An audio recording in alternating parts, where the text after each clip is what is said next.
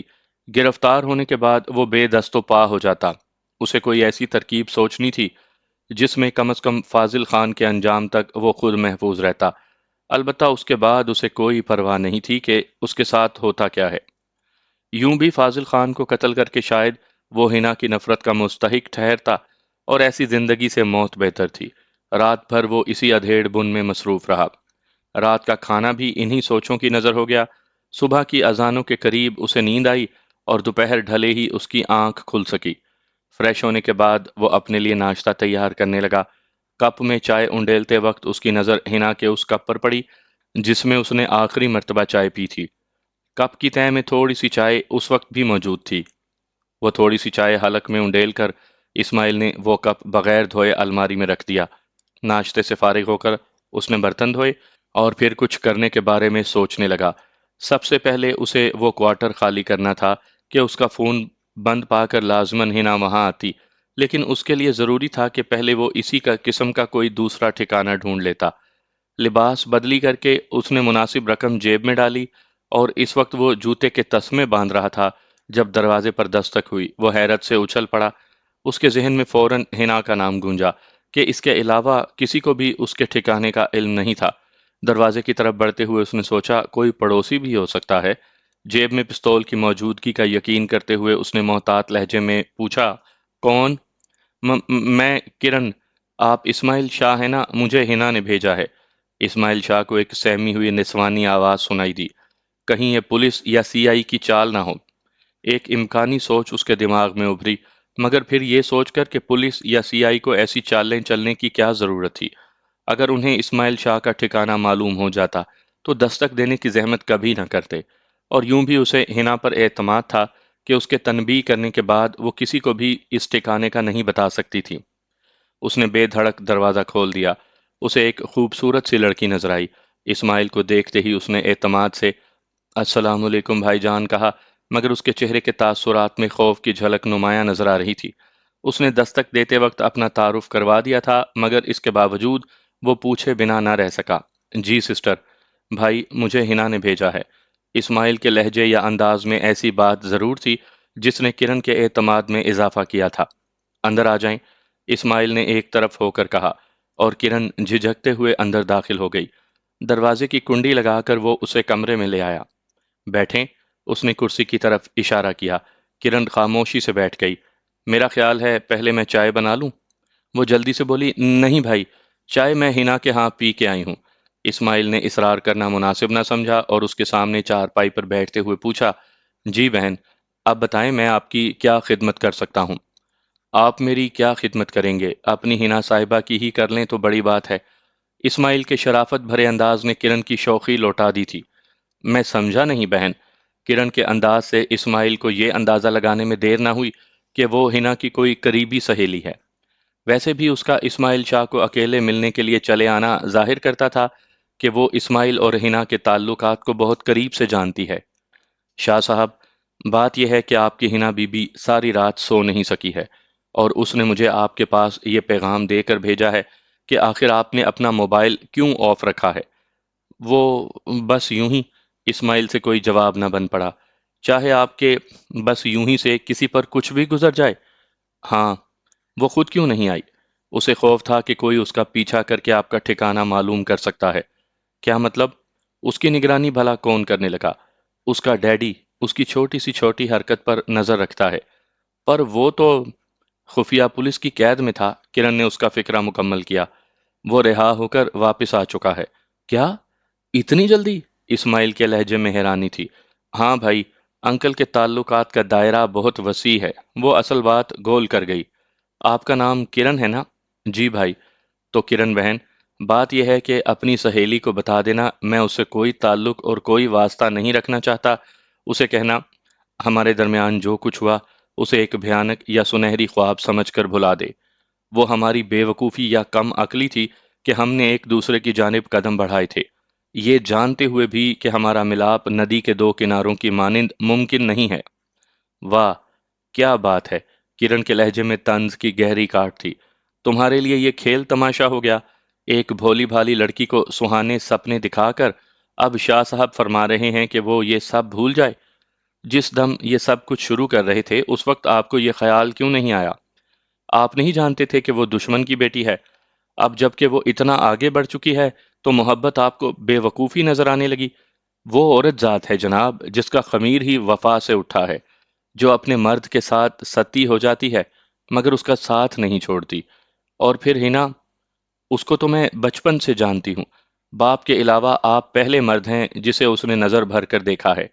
وہ کوئی بازاری لڑکی نہیں ہے کہ آج آپ کی آغوش میں تو کل کسی اور کے پاس۔ اسماعیل نے زخمی نظروں سے کرن کی طرف دیکھا۔ بہن، آپ کو ساری بات کا پتہ ہے؟ ہاں، ہنا کی ایک ایک بات کا پتہ ہے۔ پھر آپ کو اچھی طرح پتہ ہوگا کہ پہل کس کی طرف سے ہوئی، اور یہ بھی کہ میں نے کب اسے سہانے سپنے دکھائے۔ ٹھیک ہے، پہل اس کی طرف سے ہوئی، مگر آپ نے بھی تو حوصلہ افزائی کی ہے نا؟ کبھی نہیں بہن، کبھی بھی نہیں۔ میں نے ہمیشہ اس کی حوصلہ شکنی کی ہے، کیونکہ میں جانتا ہوں وہ کمل ہے اور میں کیچڑ، وہ بہار کا خوشگوار جھونکا ہے اور میں صحرا کی تپتی لو، وہ پھولوں کی سیج کے لیے بنی ہے اور میرے پاس کانٹوں کا بستر ہے۔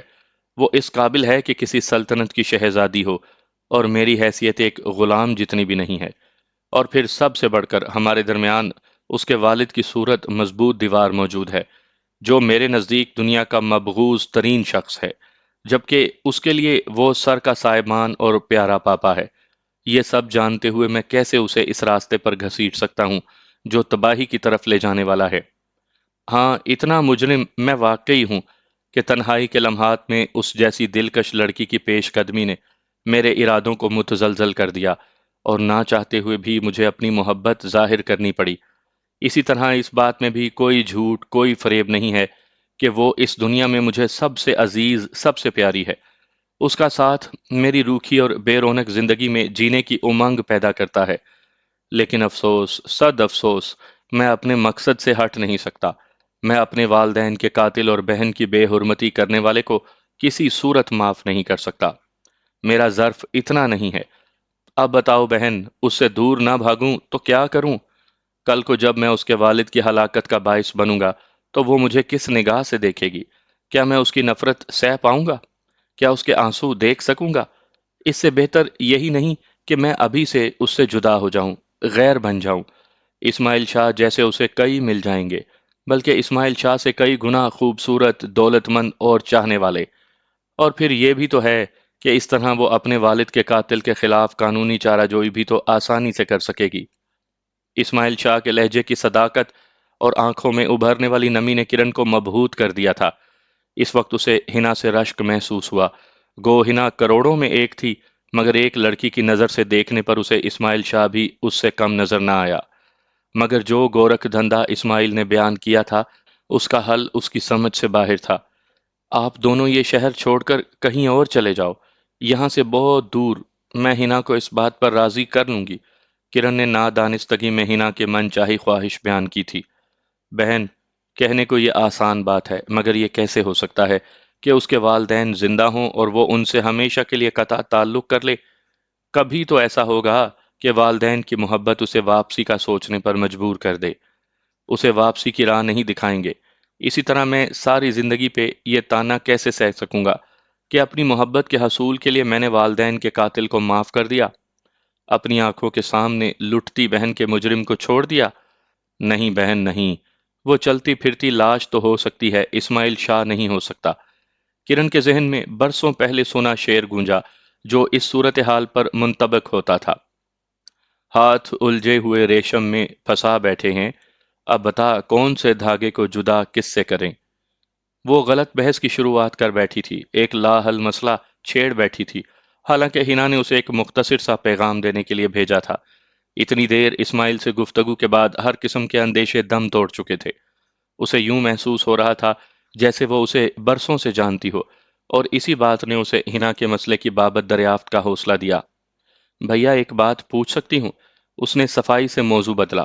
بہنیں بھائیوں سے ہر قسم کی باتیں پوچھ سکتی ہیں، اور پھر آپ تو ہنا کی سہیلی ہیں، آپ کو تو دگنا حق حاصل ہے۔ تھینکس بھائی۔ پوچھنا یہ تھا کہ انسپیکٹر حاکم داد آپ کے ہاتھوں قتل ہوا ہے نا؟ جی، اسماعیل مختصراً بولا، مگر وہ اپنے لہجے کی حیرانی نہیں چھپا سکا تھا۔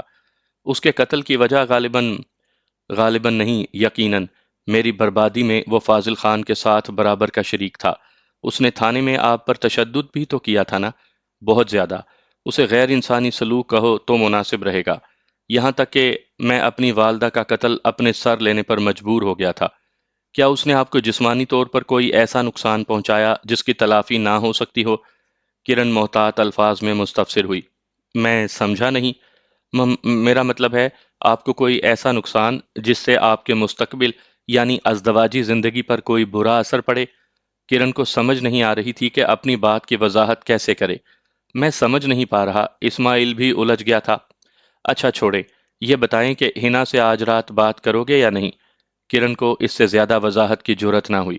آپ کچھ پوچھنا چاہ رہی ہیں مگر وضاحت نہیں کر پا رہی۔ اس نے دوبارہ ہمت باندھتے ہوئے پوچھا: بھیا، بات کچھ معیوب سی ہے، لیکن میں نے انکل سے سنا ہے کہ تھانے دار حاکم داد نے آپ کو ازدواجی زندگی گزارنے کے قابل نہیں چھوڑا۔ میں اب بھی نہیں سمجھا کہ آپ کیا پوچھنا چاہ رہی ہیں۔ جہاں تک ازدواجی زندگی کا تعلق ہے تو میں شادی شدہ رہ چکا ہوں۔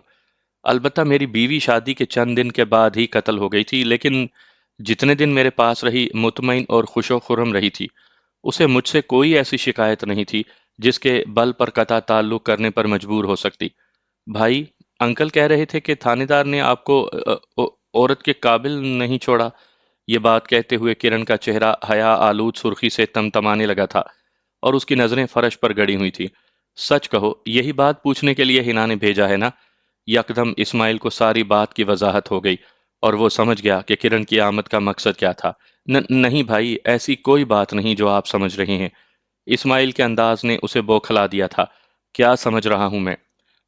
میرا مطلب ہے کہ اسے کوئی بات نہ بن پڑی اور وہ گڑبڑا کر رہ گئی۔ اچھا، اسے کہنا کہ تنہائی میں کسی لڑکی کی عزت و عصمت کی حفاظت کرنا نامردی کی علامت نہیں، بلکہ سوچا جائے تو اصل میں مردانگی یہی ہے، اور کسی کمزور لڑکی پر دست درازی گھٹیا اور کم ظرف شخص کی علامت ہے۔ بھیا، آپ ہنا سے بدزن ہو گئے۔ آپ نہیں جانتے کہ وہ آپ کو کتنا چاہتی ہے۔ کرن نے اپنی سہیلی کا دامن صاف کرنا چاہا۔ اگر پہلے پتہ نہیں بھی تھا تو اب جان گیا ہوں۔ اچھا بھیا، میں آپ کو ساری صورتحال بتاتی ہوں۔ کہتے ہوئے کرن نے مجبوراً ساری بات منوان اس کے سامنے دہرا دی۔ وہ نہیں چاہتی تھی کہ اسماعیل اس کی وجہ سے ہنا سے بدزن ہو۔ آخر میں وہ کہہ رہی تھی کہ بھیا، وہ تو آپ کو اتنا چاہتی ہے کہ مجھے کہہ رہی تھی کہ اگر آپ کے متعلق اس کے باپ کی کہی گئی بات حقیقت بھی ہوئی تب بھی وہ صرف آپ سے ہی شادی کرے گی۔ بہن، میرا خیال ہے آپ کو اپنے سوال کا جواب مل گیا ہے، اور اب شام کی اذان ہو رہی ہے اور آپ کا یہاں مزید ٹھہرنا مناسب نہیں لگتا۔ اسماعیل نے اس کی بات پر کسی بھی قسم کا تبصرہ کرنے سے گریز کیا تھا۔ یوں بھی اس کے نزدیک ہنا کی محبت کسی صفائی کی محتاج نہیں تھی۔ مغرب کی اذان کی آواز کرن کے کانوں میں بھی پڑ چکی تھی۔ اسماعیل اگر یہ بھی نہ کہتا تب بھی وہ اٹھنے کا ارادہ کر چکی تھی۔ صحیح کہا بھیا، مجھے اب چلنا چاہیے۔ بس یہ بتا دو کہ ہنا کو کیا جواب دوں۔ وہ ساری گفتگو اچھی طرح سن اور سمجھ چکی ہے۔ اسماعیل نے اس کے ہاتھ میں پکڑے موبائل کے جانب اشارہ کرتے ہوئے کہا، جو دوران گفتگو اس نے چھوٹی میز پر رکھتے ہوئے میز اسماعیل شاہ کی طرف کھسکا دی تھی۔ کرن کے چہرے پر خجالت بھرے تاثرات نمودار ہوئے اور وہ بوکھلاتے ہوئے بولی، میرا مطلب تھا موبائل آن کرو گے کہ نہیں؟ نہیں، اور کل تک یہاں سے بھی کہیں اور شفٹ ہو رہا ہوں۔ وہ بیرونی دروازے کے قریب پہنچ گئے تھے۔ کرن نے قدم روکتے ہوئے پوچھا، بھیا ایک بات کہوں، برا تو نہیں مناؤ گے؟ شاید نہیں۔ اگر آپ کا یہی برتاؤ رہا تو جلد ہی سن لو گے کہ فاضل خان کی ایک بیٹی ہوتی تھی جس کا نام ہنا فاضل خان تھا۔ ویسے انتقام لینے کا یہ طریقہ کافی منفرد اور اچھا ہے۔ وہ کیا کہتے ہیں، خنجر پہ کوئی داغ نہ دامن پہ کوئی چھینٹ، تم قتل کرو ہو کہ کرامات کرو ہو۔ یہ کہتے ہی وہ اسماعیل کا جواب سنے بغیر باہر نکل گئی۔ اس کی کار قریب ہی پارک تھی۔ کار میں بیٹھتے ہی اس نے موبائل کان سے لگاتے ہوئے کہا، تم نے سب کچھ سن لیا ہوگا مس مصیبتیں۔ ہاں، لیکن اب ایسا کرو، واپس جا کر ایک چھوٹا سا پیغام شاہ جی کو دے دو۔ کہنا کہ اسے یہاں سے کہیں جانے کی ضرورت نہیں، اور وہ اپنا موبائل بھی آن رکھ سکتا ہے۔ نہ تو میں اس جگہ کا پتہ کسی کو بتاؤں گی اور نہ یہاں آنے کی زحمت کروں گی۔ اسی طرح اسے کال بھی نہیں کروں گی۔ جب اس کو میری ضرورت نہیں ہے اور وہ مجھے اپنی راہ کا پتھر سمجھتا ہے تو آج سے میں بھی اس کے لیے مر گئی۔ ٹھیک ہے، یہ بھی کہہ دیتی ہوں، لیکن بعد میں مجھے مورود الزام نہ ٹھہرانا۔ نہیں ٹھہراتی۔ ہنا کے لہجے میں ایک عزم تھا۔ شاید اسماعیل کے بار بار جان چھڑانے کی بات نے اس کی انا کو مجروح کیا تھا۔ کرن ایک مرتبہ پھر کوارٹر کے دروازے کی طرف بڑھی اور ہلکے سے دروازہ کھٹکھٹایا، جو فوراً کھل گیا۔ شاید اسماعیل دروازے پر ہی کھڑا تھا۔ کرن کو اس کی مستدی پر حیرانی ہوئی۔ آپ شاید دروازے پر ہی کھڑے تھے؟ کرن کے لہجے میں حیرانی تھی۔ ہاں، کیونکہ مجھے پتا تھا کہ اگر وہ ساری باتیں سن رہی تھی تو ضرور کوئی جواب بھی دے گی۔ کیا کہا ہے اس نے؟ اسماعیل کے استفسار نے اس کی تمہیدی مشکل حل کر دی تھی۔ کہہ رہی ہے کہ آپ کو نہ تو ٹھکانہ بدلی کرنے کی ضرورت ہے اور نہ ہی موبائل آف رکھنے کی ضرورت۔ آپ یہ سمجھیں کہ ہنا نام کی کوئی لڑکی آپ کو جانتی ہی نہیں اور نہ ہی آپ کے ٹھکانے سے واقف ہے۔ آپ بے دھڑک یہاں رہ سکتے ہیں۔ اگر آپ کے پیچھے کوئی یہاں تک پہنچ گیا تو وہ آپ کی کسی اپنی غلطی کی وجہ سے پہنچے گا۔ یہ کہہ کر کرن واپس مڑ گئی۔ اسماعیل بھی دروازہ بند کر کے کمرے کی طرف بڑھ گیا۔ اس کی زندگی کا ایک اہم باب بند ہو گیا تھا۔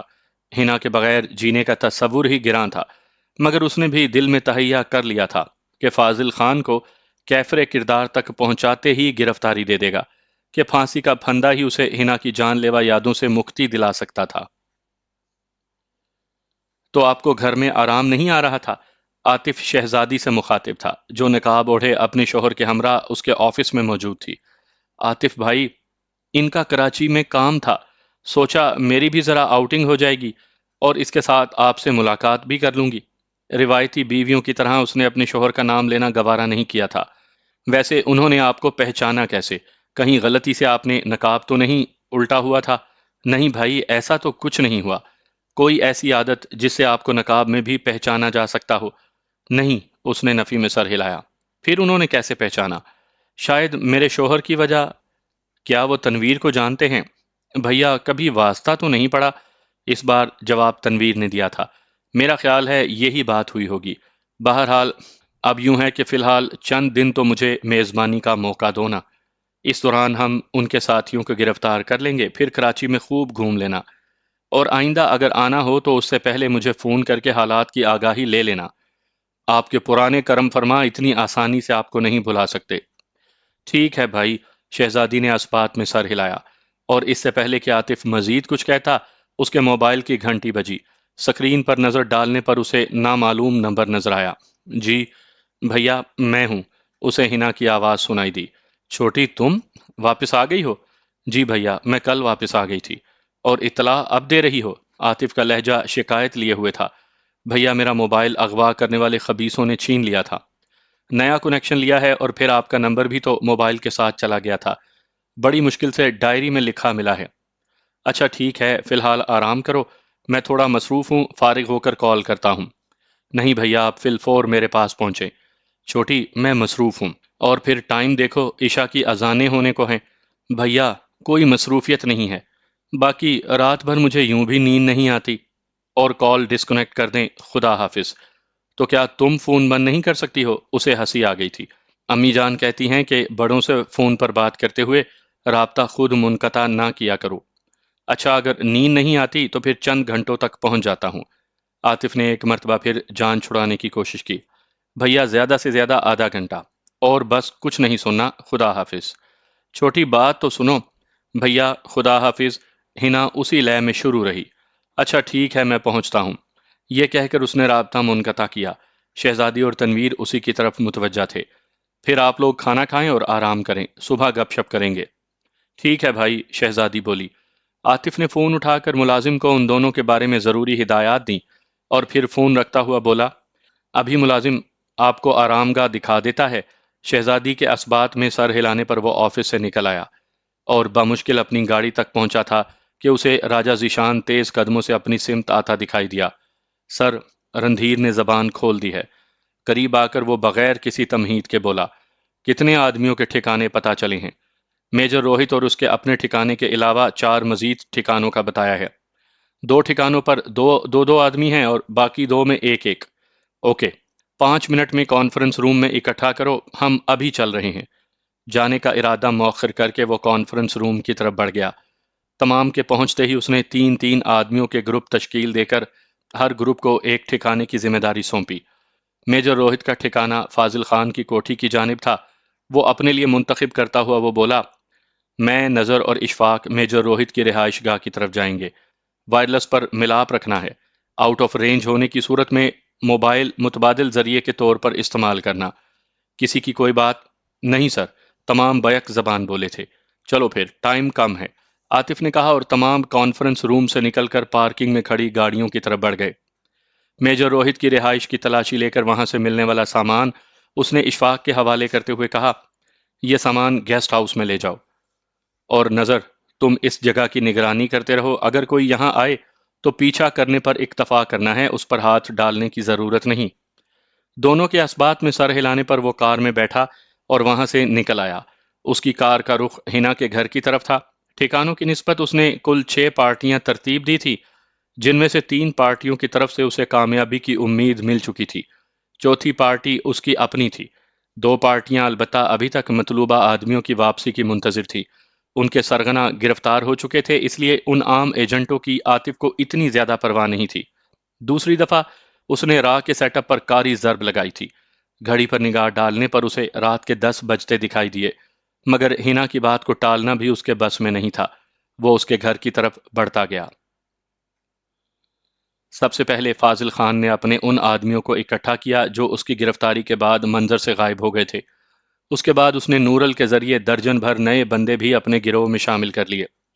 کیونکہ اس کے 5-6 بندے اسماعیل کے ہاتھوں ہلاک ہو گئے تھے، 2 آدمی اس نے خود مروائے تھے، 2-3 آدمی بلیک واٹر کے ہاتھوں انجام کو پہنچے تھے، جبکہ ملک دشمن سرگرمیاں جاری رکھنے کے لیے اسے آدمیوں کی اشد ضرورت تھی۔ اپنی بیٹی کی حفاظت اور اس کی حرکات پر نظر رکھنے کے لیے اس نے 4 آدمی محافظ کے طور پر اس کے ساتھ مقرر کر دیے، لیکن وہ صرف ایک دفعہ گھر سے باہر نکلی تھی اور بازار سے موبائل وغیرہ کی خریداری کے بعد واپس آ گئی تھی۔ اپنی سہیلی کے ساتھ البتہ وہ کافی دیر مصروف گفتگو رہی تھی، اور فاضل خان جانتا تھا کہ وہ کس مسئلے میں سر کھپا رہی ہے۔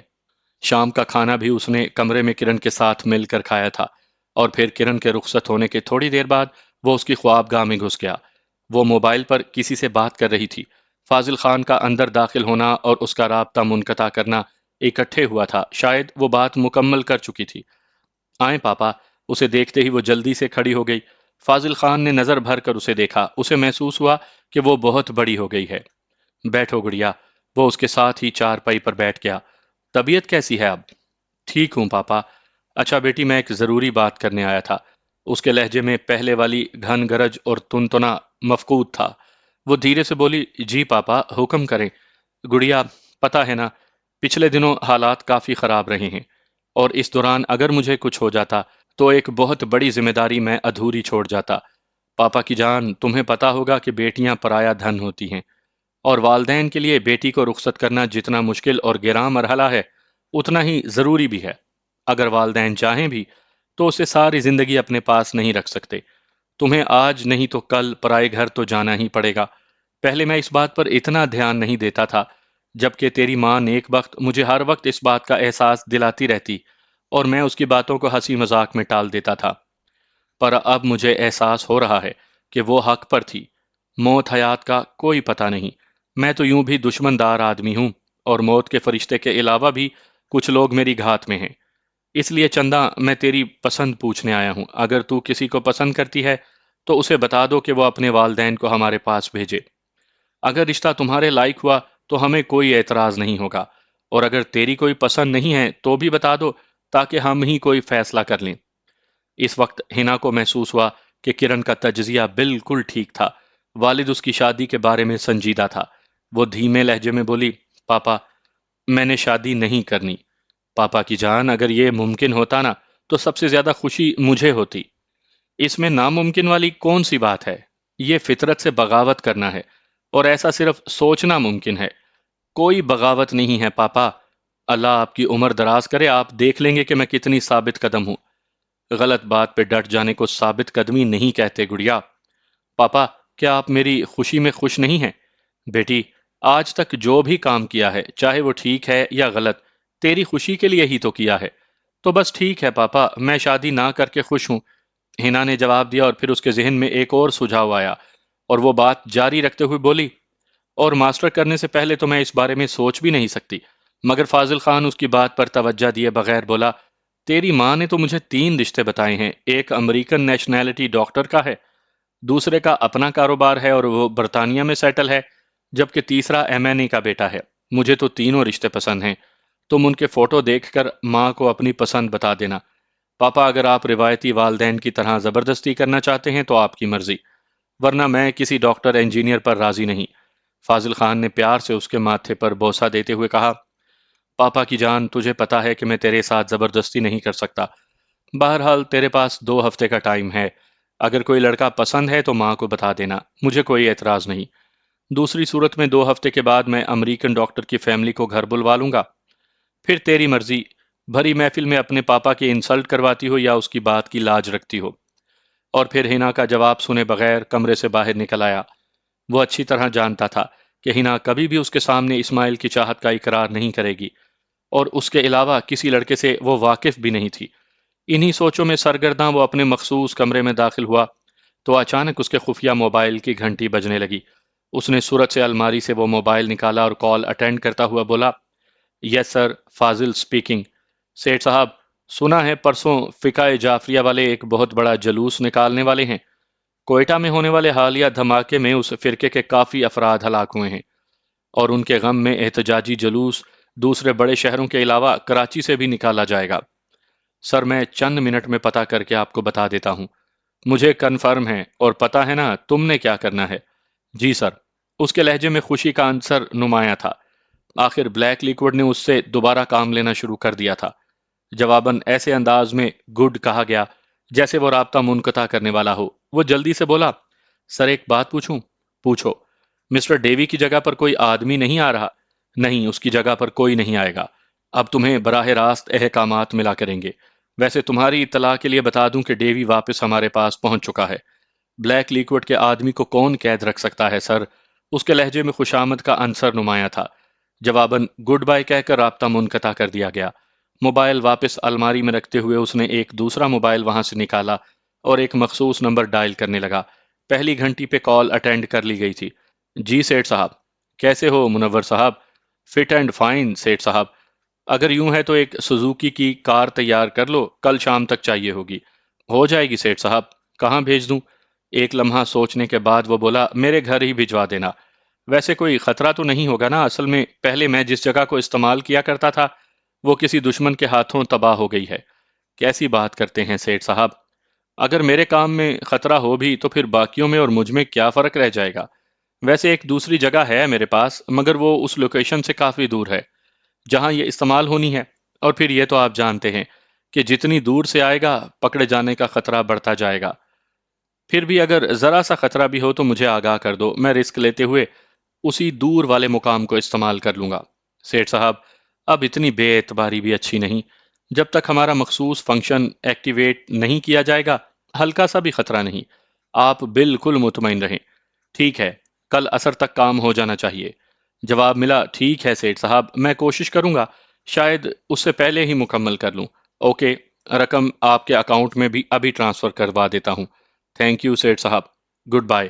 یہ کہہ کر اس نے رابطہ منقطع کر دیا۔